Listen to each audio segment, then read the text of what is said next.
Bonjour tout le monde. J'espère que vous allez bien, que vos familles sont en bonne santé pour cette période de confinement. Donc toujours sur Qara Dar. Donc on va continuer le cours sur la fiscalité, le chapitre 1 dédié à l'impôt sur les sociétés, donc la fiscalité des entreprises qui est concernée par l'impôt sur les sociétés. Donc la dernière fois, nous avons pu voir la première partie de ce chapitre concernant le champ d'application. Nous avons parlé des personnes concernées. Évidemment, quand on parle de personnes, on parle aussi des opérations concernées, donc l'ensemble des revenus, des produits, l'ensemble des revenus, des bénéfices et des produits acquis par les sociétés, donc la forme juridique. La fiscalité étant calquée sur les aspects juridiques, puisque, comme déjà expliqué au niveau du chapitre introductif, la fiscalité est une branche du droit, et donc tous les aspects juridiques ont leurs répercussions, ont leurs conséquences sur le traitement fiscal qui est alloué. Donc le champ d'application, nous avons évoqué les sociétés qui sont concernées par l'application, qui sont imposables à l'impôt sur les sociétés. Nous allons maintenant, pour résumer cette partie, nous allons faire une petite application. Donc, pour répondre à la question qui paye l'IS. Donc, nous avons bien évidemment le statut fiscal au regard de l'IS. Nous avons les sociétés, les personnes morales qui sont imposables de plein droit, donc ils sont obligatoirement imposables ou imposables de plein droit. Nous avons celles qui peuvent opter pour l'IS. Ils sont en principe imposables à l'IR, mais ils peuvent opter pour l'IS. Nous avons les sociétés qui sont exclues. On en a parlé la dernière fois. Exclues du champ d'application de l'IS. Nous avons également, enfin, des sociétés, donc des personnes morales qui bénéficient d'une exonération totale. Donc, ils ne payent rien, un IS à 0%. Et de l'autre côté, nous avons des entreprises ou des sociétés, des personnes morales qui bénéficient d'une exonération partielle ou d'un taux réduit. Donc, un taux réduit soit sur une période limitée, soit sur une période indéterminée, donc permanente, un taux réduit permanent. Donc, le premier type de société, type juridique, c'est la société anonyme. Donc, la société anonyme est concernée de plein fouet par l'application de l'IS. Donc, le plein droit. SA, c'est le plein droit. Statut fiscal au regard de l'IS, c'est plein droit. La société, la SCA, c'est la société en commandite par action. C'est une forme de société de capitaux, en commandité par action, qui est également, mais qui est en pratique suivie de manière très très rare. Donc, en pratique, généralement, on trouve soit la SARL, soit les sociétés de personnes. Donc, société commandite par action, nous avons les commanditaires et les commandités, à l'instar de ce qui se fait au niveau de la société en commandite simple, donc les commanditaires et les commandités. Donc ils sont également, c'est un régime juridique qui est similaire à la société anonyme, la société de capitaux, et donc ils sont imposables à l'IS de plein droit. La SARL, qui est une forme juridique hybride entre les sociétés de capitaux et les sociétés de personnes, sont également imposables à l'IS de plein droit parce que, comme expliqué la dernière fois, il y a une séparation entre la personne physique et la personnalité morale de la société. Les sociétés immobilières transparentes, par contre, ils sont exclus du champ d'application de l'IS et ils sont donc les personnes qui constituent cette forme de société sont imposables à l'IR.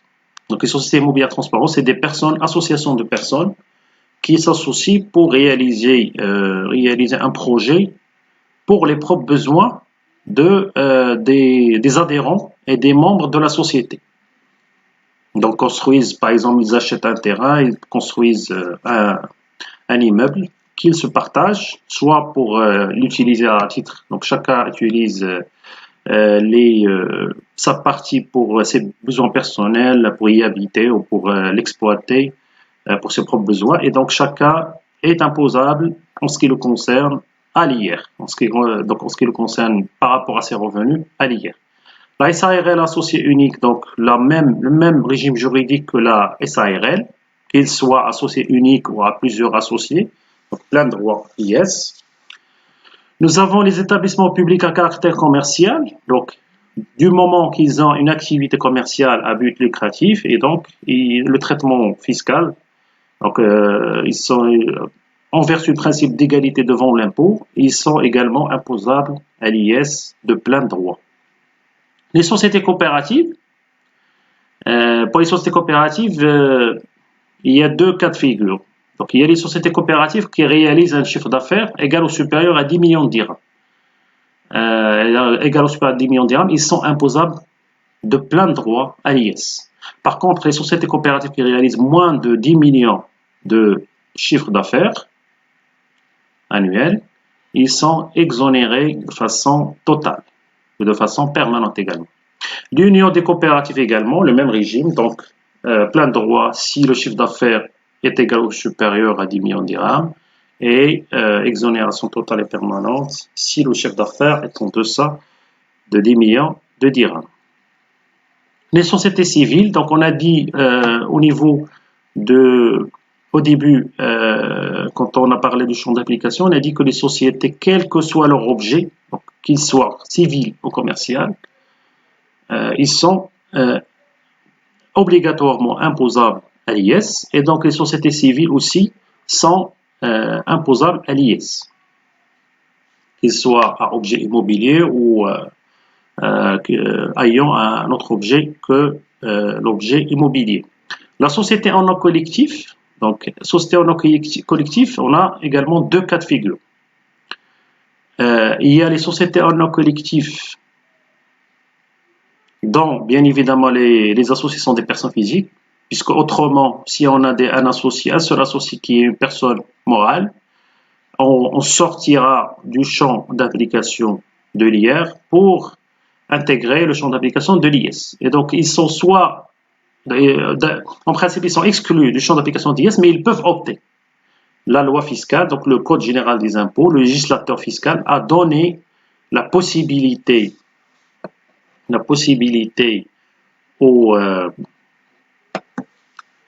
sociétés en nom collectif, soit de rester dans le champ d'application de l'IR, et c'est l'associé principal qui est imposable à l'IR pour l'ensemble des bénéfices réalisés dans le cadre de la société en nom collectif.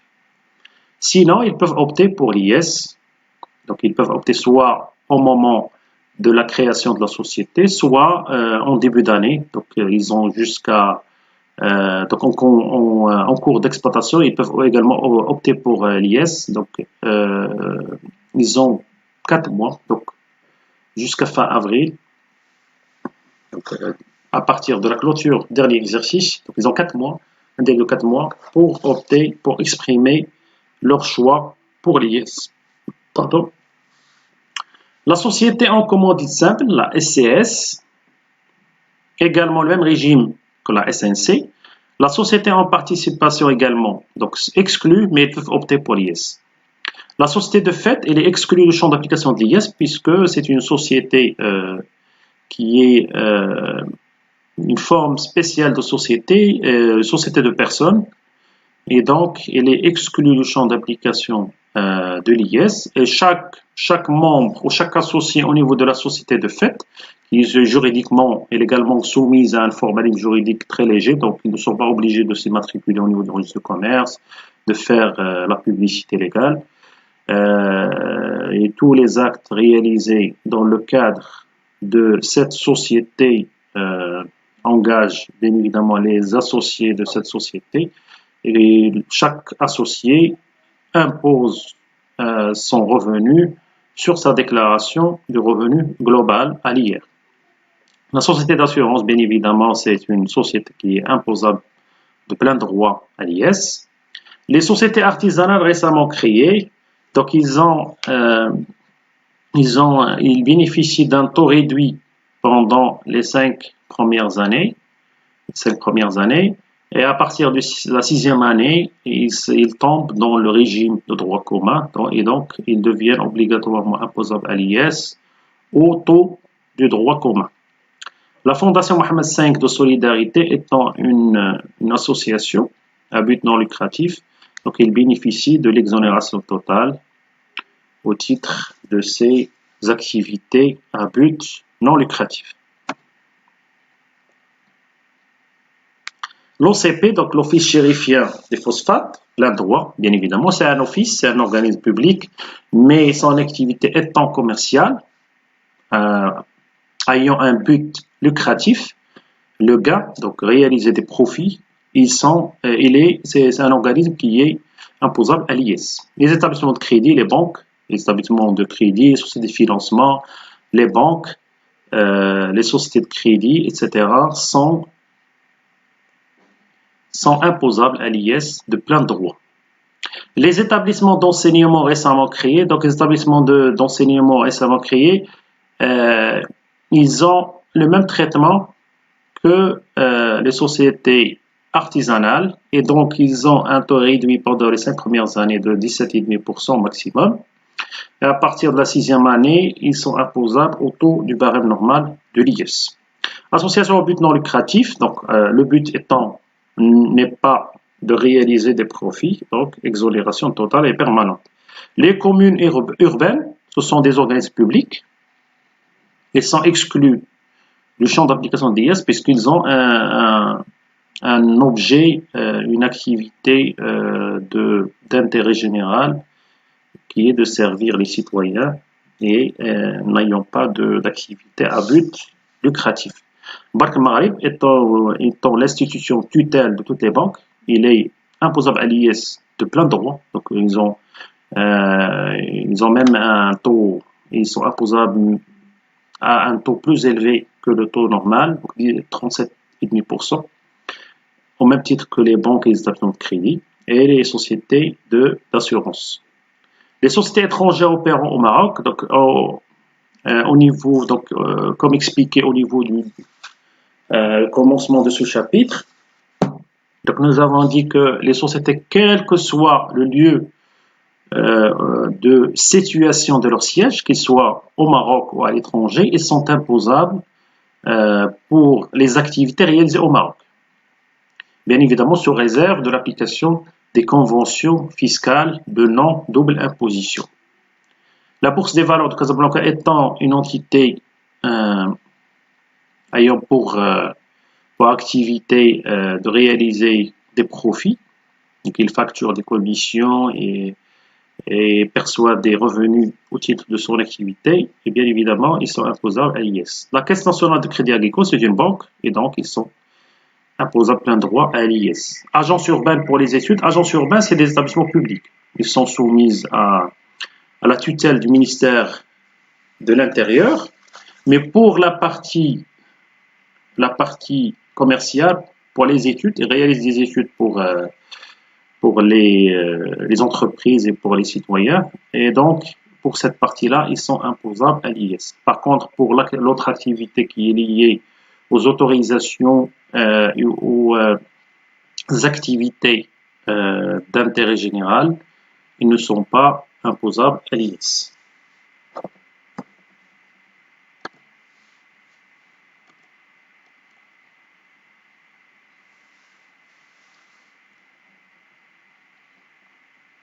Donc, vous pouvez toujours réagir à ce cours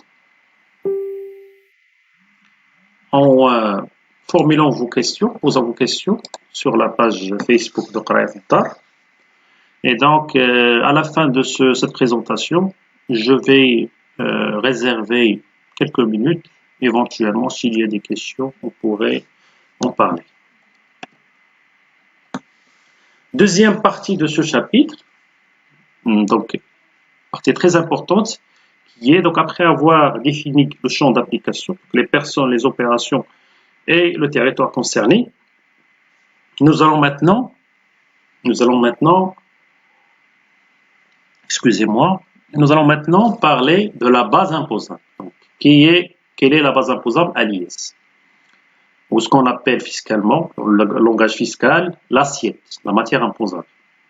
Donc, pour définir cette assiette, cette matière imposable, nous avons besoin de définir la matière imposable, donc à l'IS qui est le résultat fiscal, les produits imposables, les charges déductibles, puisqu'un résultat, c'est comptablement parlant, c'est un résultat, c'est les produits moins les charges. Et donc, résultat fiscal, c'est les produits imposables moins les charges déductibles. Nous allons aussi parler des charges non déductibles, parce qu'il y a les charges déductibles, donc charges qu'on peut déduire du résultat fiscal, et il y a aussi les charges non déductibles, donc que la loi fiscale limite la déduction de certaines charges, soit à un plafond, soit elle les exclut carrément de la déduction du résultat fiscal. Et à la fin, nous allons aussi évoquer la notion très importante du report déficit.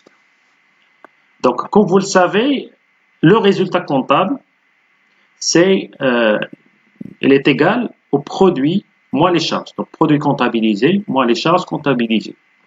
Par contre, le résultat fiscal, il est égal au produit imposable moins les charges déductibles. Donc, on va partir du résultat comptable, on va le corriger, on va l'adapter aux règles fiscales, puisque, comme vous le savez, la comptabilité et la fiscalité n'ont pas la même vision. Ils ont deux visions différentes. La comptabilité, c'est de traduire les opérations réalisées par une entreprise ou par un commerçant, dans le sens global du terme. Et la fiscalité a pour objectif de définir l'impôt à payer par le contribuable, et donc il n'a pas la même vision que celle suivie par la comptabilité.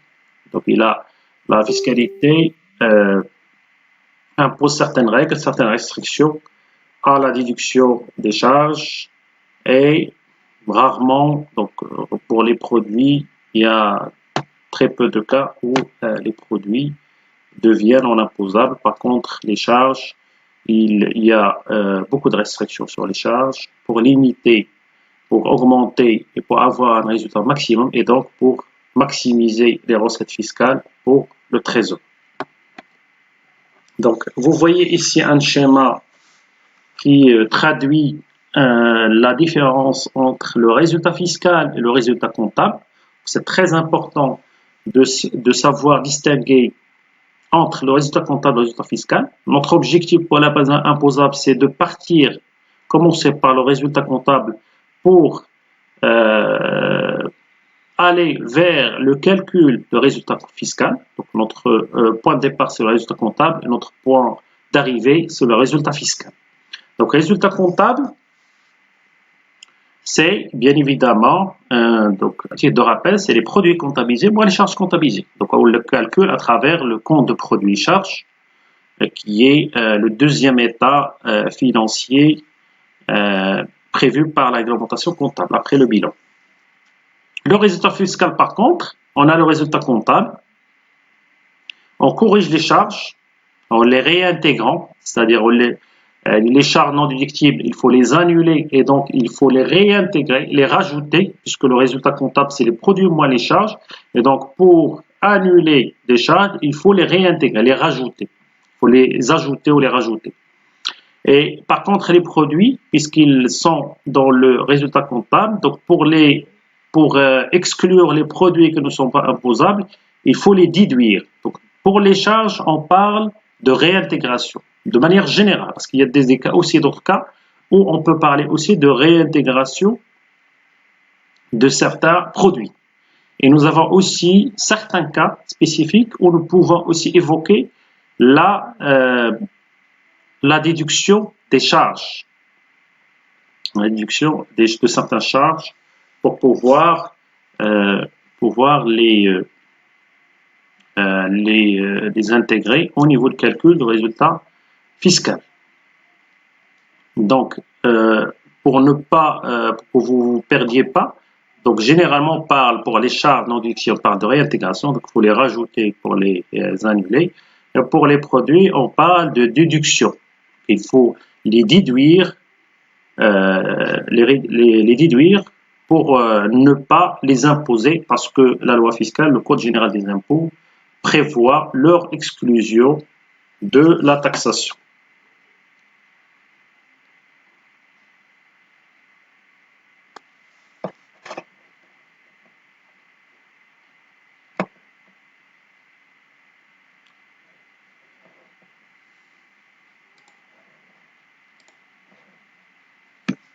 Donc on continue. Si vous avez, donc, je rappelle que vous pouvez poser les questions ou m'interpeller sur les aspects qui vous paraissent pas totalement clairs. Donc je peux, donc à la fin de cette séance, je pourrai vous donner tous les éclaircissements nécessaires.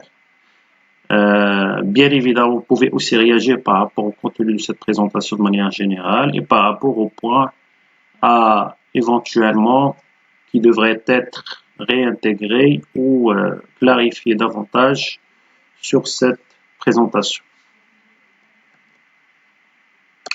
Donc, de manière générale, le résultat, la base imposable à l'IS, donc la base sur laquelle on calcule l'IS, c'est le résultat fiscal net, base de l'IS. Résultat fiscal net, c'est quoi? C'est un résultat fiscal brut, qu'on parle du brut pour aller vers le net. Donc, résultat fiscal brut moins déficit des 4 derniers exercices. Donc, la loi fiscale prévoit, pour encourager les entreprises et pour un petit peu, pour permettre aux entreprises qui ont réalisé des déficits de pouvoir déduire ces déficits sur les résultats bénéfices des exercices suivants. Donc, il a prévu cette possibilité de les imputer sur le résultat fiscal bénéficiaire des exercices suivants. Donc, on verra cet aspect-là de manière détaillée par la suite, donc plus tard. Résultat fiscal brut, c'est résultat comptable avant impôt. Donc, résultat calculé à travers le compte de produits charges avant impôt, puisque notre objectif, c'est de calculer le résultat fiscal et donc, in fine, de pouvoir calculer l'impôt sur les sociétés, yes. Donc à la fin, on arrive à la phase où nous avons des produits imposables fiscalement et des charges déductibles fiscalement. Donc, on corrige, on fait une opération entre parenthèses de nettoyage, on nettoie le résultat comptable en réintégrant les charges non déductibles et en déduisant les produits non imposables pour arriver à la fin à avoir une assiette, une base qui ne contienne que les produits réellement imposables et les charges fiscalement déductibles.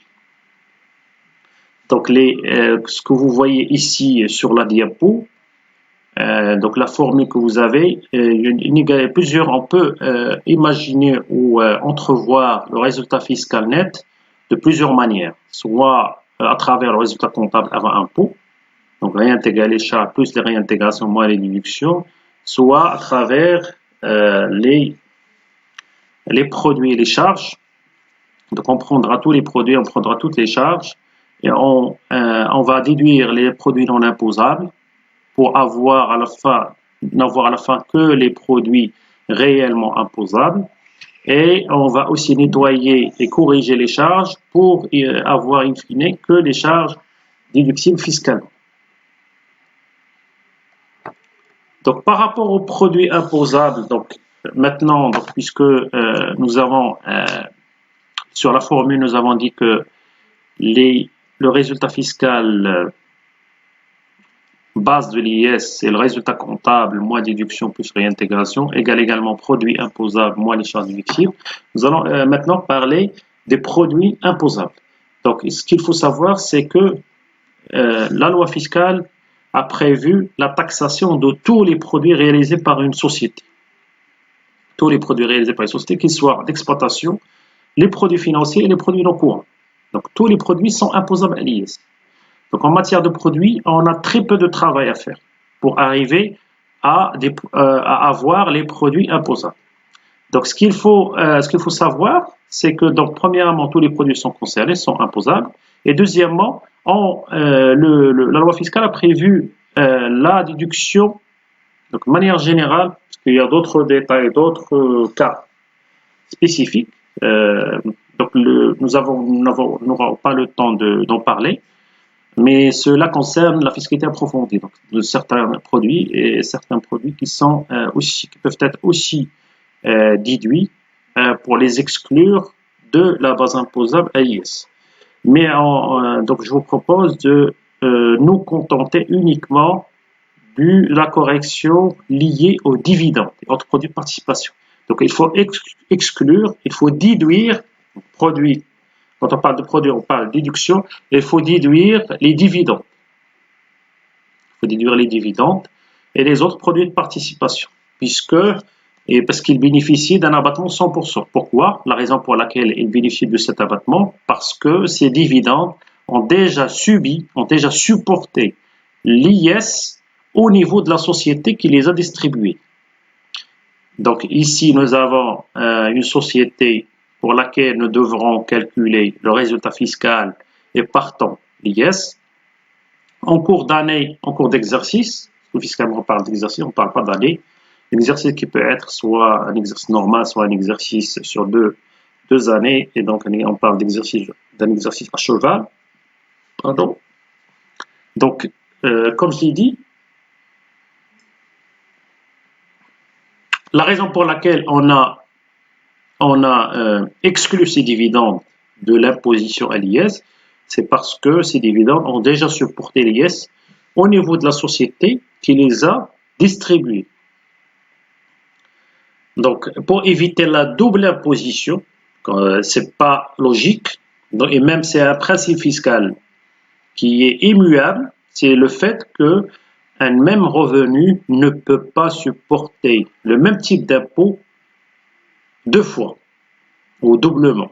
Donc, les dividendes ont déjà supporté l'IS au niveau de la société qui les a distribués. Donc, et ici, nous avons la société qui les a reçus. On traite l'IS au niveau de la société qui les a reçus. Donc, la société qui les a reçus doit les exclure parce qu'ils ont déjà supporté l'IS au niveau de la société distributrice. À l'inverse, donc ils ont supporté l'IS au niveau de la société distributrice, mais quand la société pour laquelle on voudrait calculer l'IS va distribuer des dividendes à ses associés, ils vont payer l'IR sur ces dividendes. Donc les dividendes, ils subissent l'IS au niveau de la société distributrice et ils subissent l'IR au niveau de la société qui les a reçus. Et ils ne peuvent, en aucun cas, ils ne peuvent jamais subir l'IS deux fois, ou subir l'IR doublement. Donc, ceci étant expliqué, donc ce qu'il faut retenir, c'est que pour les produits, on exclut uniquement les dividendes et les autres produits de participation que la société a reçus de sa filiale ou de la société dans laquelle elle détient une participation. Les charges déductibles, par contre, impliquent plusieurs corrections. Parce que le législateur fiscal, son objectif, c'est de maximiser le résultat fiscal pour avoir le maximum de recettes fiscales. Et donc, il a prévu beaucoup de restrictions au niveau des charges. On va les détailler une à une. Donc, les charges déductibles, c'est toutes les charges d'exploitation financière et non courantes. Tout ce que nous avons au niveau du compte de produits et charges. Donc, la classe comptable 61 pour les charges d'exploitation, la classe comptable 63 pour les charges financières et la classe comptable 65 pour les charges non courantes ou exceptionnelles. Bien évidemment, il faut respecter un certain nombre de conditions de fond et de forme. On va les détailler tout à l'heure. On va voir les cas spécifiques prévus par l'article 10 du Code général des impôts. Donc, le cas des dons, le cas des dotations aux amortissements, le cas des dotations aux provisions et également tout ce qui se rapporte aux intérêts servis sur les comptes courants d'associés.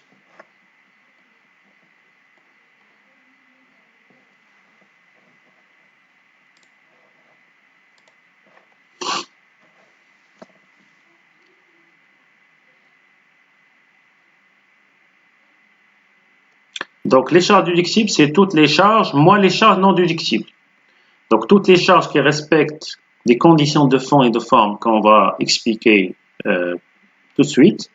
Et donc, en déduisant les charges non déductibles, parce qu'il y a des charges non déductibles prévues par l'article 11 du Code général des impôts. Donc, annoncé, donc, les charges déductibles, il faut qu'ils respectent un certain nombre de conditions de fond et un certain nombre de conditions de forme. Pour les conditions de fond, bien évidemment, le premier principe, c'est le principe de la causalité. Causalité, c'est-à-dire la charge ne peut être déductible et donc ne peut être acceptée fiscalement et ne peut être maintenue dans le résultat que s'il se rattache à la gestion de la société. Ou si, autrement dit, s'il a été exposé dans l'intérêt d'exploitation. Donc, toute charge doit être engagée dans l'intérêt de l'exploitation. Et donc, il doit entraîner comme conséquence directe des produits pour cette société. Donc, il faut exclure toutes les charges qui n'ont pas été engagées dans l'intérêt de l'exploitation. Donc, les charges, par exemple, les charges engagées dans l'intérêt des associés, du directeur général, du président de la société, ou dans l'intérêt d'un autre tiers qui a une relation avec les associés ou la direction de la société, ne sont pas acceptées fiscalement et donc ils doivent être réintégrés. Réintégration des charges. Rappelez-vous, principe réintégration des charges. Deuxième condition de fond, c'est la condition qu'on peut appeler incidence. C'est-à-dire que la charge doit entraîner forcément une diminution de l'actif net. Donc, par définition, une charge, c'est un élément qui se traduit par une diminution de l'actif net, c'est-à-dire diminution du patrimoine. Tout produit entraîne une augmentation de l'actif net. Et toute charge entraîne une diminution de l'actif net. Donc, un exemple qu'on peut évoquer pour les éléments qui n'entraînent pas une diminution de l'actif, c'est les placements. On verra après pour les primes d'assurance. Il y a certains cas où ils sont considérés comme un placement et donc ils n'entraînent pas une diminution de l'actif net.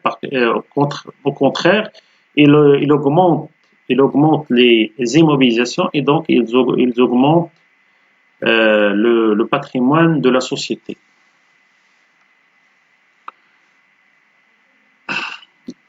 Par rapport aux conditions de forme, bien évidemment, il faut que la charge soit constatée en comptabilité, donc principe lié à la comptabilisation.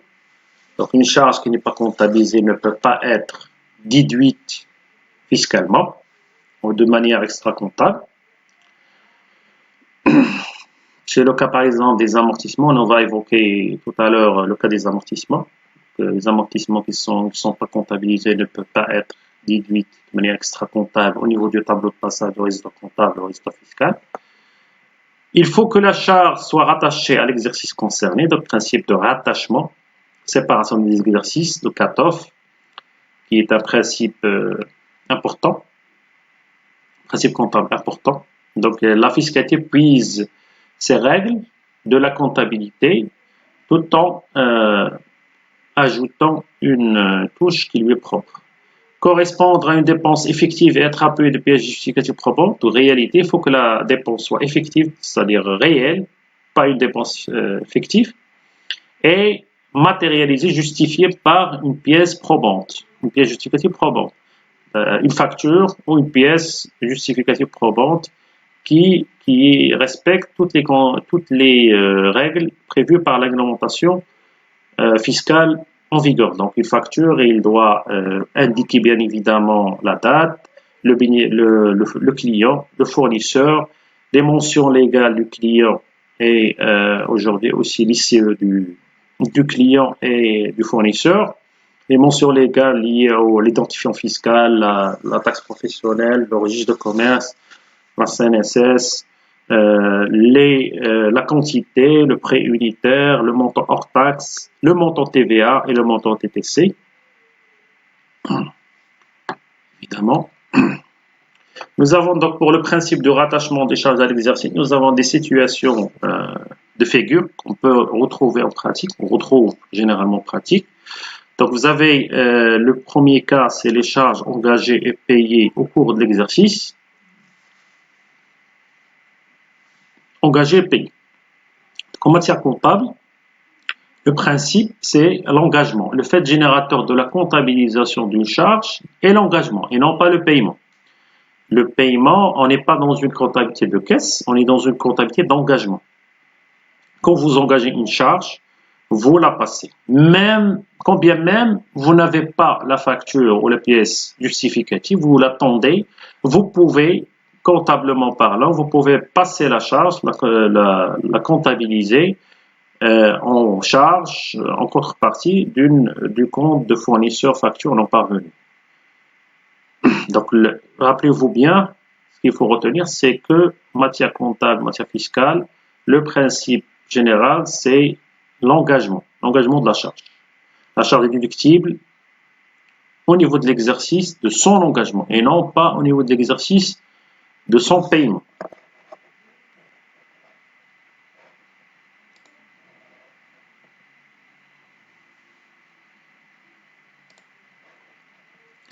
Donc, premier cas de figure, charges engagées et payées au cours de l'exercice. Donc, on a engagé des charges, et on les a payées au cours de l'exercice. Ils sont déductibles, donc c'est le cas puisqu'ils sont engagés au cours de l'exercice, donc ils sont déductibles au titre de cet exercice. L'achat, donc nous avons l'achat du mois de novembre. Achat du mois de novembre, comptabilité. Donc j'essaie de temps en temps de voir si la présentation est visiblement claire, donc de manière à éventuellement faire les ajustements nécessaires. Donc je vois que la présentation est claire. J'espère aussi que le son vous parvient en qualité acceptable. Donc pour le premier cas de figure, donc l'exemple d'un achat du mois de novembre comptabilisé le 30 du mois et payé le 2 décembre. Cet achat est déductible au titre de l'exercice N. Donc engagé au cours de l'exercice N et donc déductible au niveau d'exercice N. Charge engagée au cours de l'exercice N mais restant à payer. Donc, on a dit que le fait générateur de la comptabilisation et de la déductibilité fiscale, c'est l'engagement. Et donc, il a été engagé au niveau de l'exercice N et par conséquent, il est déductible au titre de cet exercice. L'entreprise estime, donc un exemple, estime à 2000 dirhams sa consommation d'électricité du mois de décembre qui sera facturée en janvier N plus 1. L'électricité, l'eau, télécom, les frais de télécommunication qui sont généralement donc engagés au cours d'un mois et facturés soit au début du mois même, soit au début du mois suivant. Généralement, c'est le cas de décembre. Donc décembre, on a la consommation, donc on comptabilise la consommation à la charge en contrepartie du compte facture non parvenue et cette charge est déductible puisqu'il concerne l'exercice N. Il a été engagé, consommé au cours de l'exercice N. Charge payée, troisième cas de figure, charge payée mais concernant l'exercice suivant. Payée au cours de N, mais l'engagement concerne l'exercice N plus 1. Donc, ils ne sont pas déductibles au niveau de l'exercice N, ils le sont au niveau de l'exercice N plus 1. Donc, la situation pratique, c'est les loyers de l'exercice N plus 1 payés d'avance. C'est un cas fréquent. Le loyer de l'exercice N plus 1, le loyer de l'exercice 2020 qui ont été payés en fin de l'exercice N. Donc, cette charge, elle est comptabilisée au cours de l'exercice N, mais elle est régularisée par le compte charge constaté d'avance en fin d'année, donc les écritures de régularisation de fin d'année.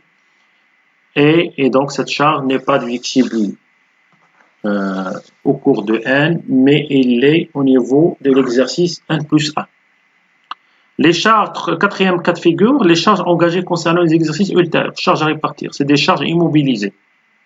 Par exemple, des frais importants de publicité qui devront profiter à plusieurs exercices. Donc, par décision de gestion, on les met dans un compte de charges à répartir au niveau des immobilisations en non-valeur. classe 2. Fiscalement parlant, donc on a soit là, on a deux possibilités, soit les mettre en charge et les déduire, soit que les dirigeants estiment qu'il faut les étaler, et donc on les étale sur 5 ans, et la dotation d'amortissement est correspondante et déductible fiscalement.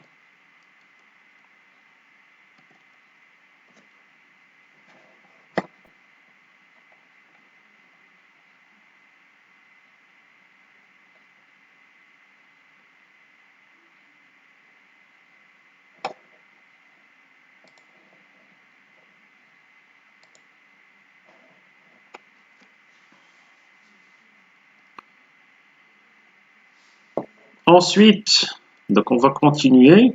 Nous allons parler des cas particuliers de charge, certains cas particuliers de charge qu'il faut traiter avec beaucoup d'attention. Le premier cas particulier de charge, c'est les primes d'assurance vie. L'assurance vie, c'est une assurance contractée, qui peut être contractée soit par les personnes physiques, soit par les sociétés personnes morales, sur la tête de personnes physiques, pour diverses raisons. Donc, en cas de décès, en cas d'invalidité de la personne assurée, les ayants droit, pour le cas d'une société de personnes physiques, les ayants droit encaissent le produit de cette assurance, le capital de cette assurance plus les intérêts évidemment. C'est le même cas aussi pour une société qui peut assurer aussi bien ses dirigeants ou certains de ses collaborateurs. Donc nous avons deux cas de figure. Nous avons l'assurance vie contractée par une société sur la tête de ses dirigeants pour couvrir le risque de la perte d'un de ses dirigeants clés ou du fondateur. Et donc, dans ce cas-là, la loi fiscale considère cette charge, cet élément comme un placement, et donc il faut le passer ces primes devront être passées en immobilisation financière et par conséquent elles ne sont pas déductibles. Ces primes ne sont pas déductibles. Donc lors du versement de la prime n'est pas déductible. Il faut la passer en placement et donc en immobilisation financière. Et à l'échéance du contrat, la société va recevoir le capital avec le bonus et donc à ce moment-là, il peut déduire la totalité des primes versées. Il ne payera l'IS que sur la plus-value réalisée. Deuxième cas de figure, c'est les sociétés qui décident de faire profiter une catégorie de leur personnel ou l'ensemble de leur personnel, généralement une catégorie de leur personnel, de ces assurances vie.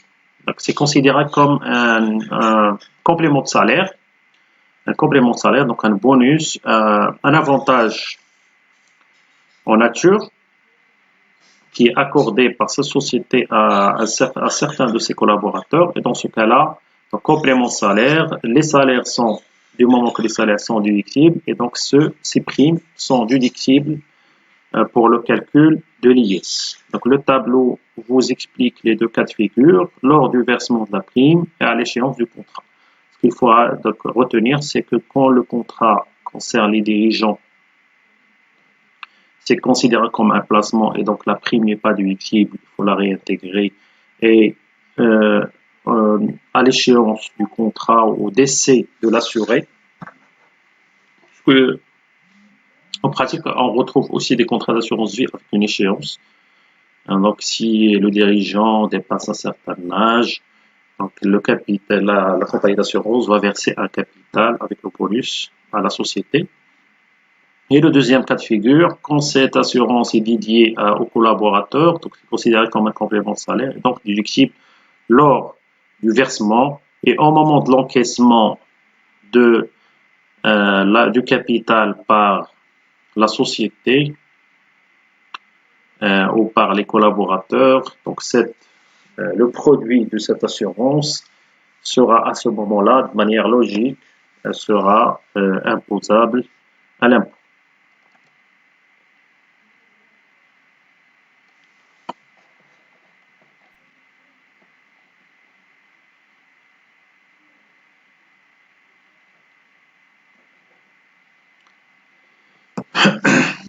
Donc, deuxième cas particulier de charge.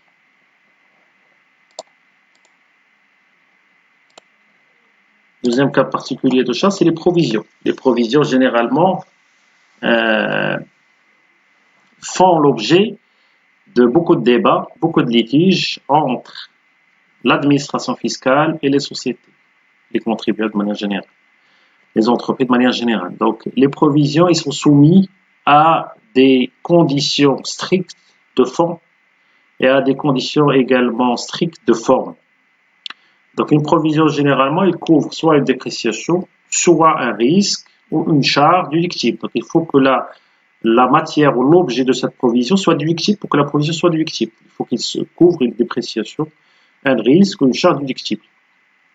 Donc, puisque les provisions est un élément d'estimation qui relève de l'estimation des organes dirigeants de la direction générale de manière générale, et donc, quand on parle d'estimation, donc, il y a, à ce niveau-là, il y a beaucoup de risques. Donc, le fisc essaye toujours de limiter la déduction des provisions parce qu'il sait que c'est un élément d'estimation et donc, ça pourrait être éventuellement l'objet d'abus de la part des dirigeants des entreprises. C'est pour ça que ces provisions sont soumises à des conditions draconiennes. Donc, couvrir une dépréciation, un risque ou une charge déductible. On peut constituer des provisions pour dépréciation des clients.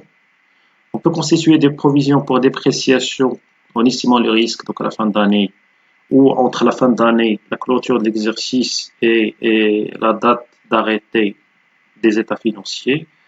On peut aussi constituer des provisions lorsqu'il y a des événements qui arrivent, qui surviennent entre le moment de la clôture et le moment de l'arrêté, qui poussent les dirigeants à constituer des provisions pour se conformer au principe comptable de prudence.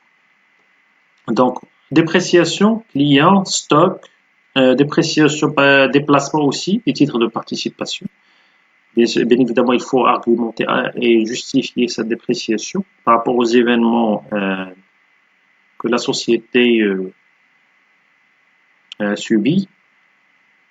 Un risque, donc risque de litige, risque par exemple provision pour impôt. La société elle a été contrôlée par l'administration fiscale et il estime que le risque lié au redressement que l'administration fiscale pourrait lui notifier s'élèverait à un montant, donc il pourrait constituer une provision pour couvrir ce risque. Une charge aussi, donc on peut constituer une provision pour charge, pour des travaux par exemple à engager, un travaux important à engager, pour une charge d'impôt, etc. Donc, il faut bien argumenter. Il faut aussi que le risque ou la charge soit précisé, bien précisé.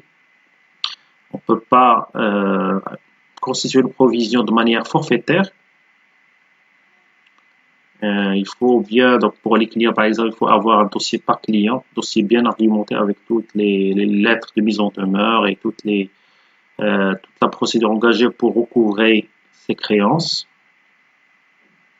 Et il faut bien aussi que des événements ont dû survenir au cours de l'exercice ou entre le moment de clôture et la date d'arrêté et qui font que il y a un risque ou une dépréciation que la société devrait couvrir par une provision. Et à ce moment-là, il pourra bien évidemment constituer une provision pour dépréciation pour le risque ou la charge probable à couvrir. Ensuite, donc pour les conditions de fonds, bien évidemment, première condition qui concerne toutes les charges de comptabilisation, il faut que la provision soit comptabilisée. Il faut qu'il figure aussi dans les annexes de la déclaration fiscale. Il y a un tableau qui qui est récapitule les provisions constituées au cours de l'exercice qui devraient être remplies au moment de la déclaration fiscale.